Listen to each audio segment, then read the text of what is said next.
এক জঙ্গলে সিংহ রাজা শেরু বাস করত। সবাই তাকে খুব ভয় পেত। একদিন শেরু জঙ্গলের প্রাণীদের বলল, আমি শুনেছি মানুষের একটা জাদুর জিনিস আছে, নাম ইউটিউব।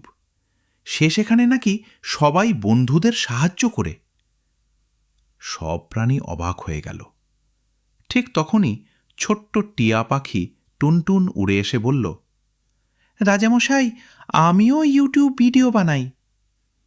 শেরু জিজ্ঞেস করল, তোমার ভিডিও কি সবাই দেখে? টুনটুন মাথা নিচু করে বলল, অনেকেই দেখে, কিন্তু সবাই সাবস্ক্রাইব করে না। পরদিন টুনটুন একটি সুন্দর গান গেয়ে ভিডিও বানাল। ভিডিওটি দেখে খরগোশ, বানর, হরিণ আর কাঠবিড়ালি খুব খুশি হল। খরগোশ বলল, ভিডিওটা ভালো লেগেছে। টুনটুন হাসল। তখন শেরু বলল, ভালো লাগলে শুধু দেখে চলে গেলে হবে না। বানর জিজ্ঞেস করল, তাহলে কি করতে হবে?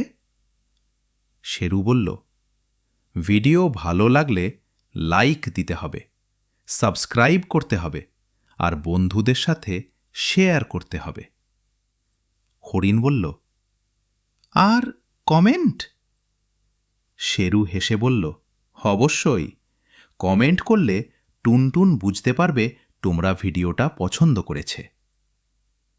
সব প্রাণী মিলে টুনটুনের ভিডিওতে লাইক দিল, সাবস্ক্রাইব করল, শেয়ার করল এবং সুন্দর সুন্দর কমেন্ট লিখল। কয়েকদিন পর টুনটুনের চ্যানেল পুরো জঙ্গলে বিখ্যাত হয়ে গেল। খুশি হয়ে টুনটুন বলল, বন্ধুরা, আমার গল্প যদি তোমাদের ভালো লেগে থাকে তাহলে ভিডিওতে লাইক দিও, চ্যানেল সাবস্ক্রাইব করো, বন্ধুদের সাথে শেয়ার করো আর কমেন্ট করে জানাও তোমাদের মতামত। আবার দেখা হবে নতুন গল্পে। সমাপ্ত।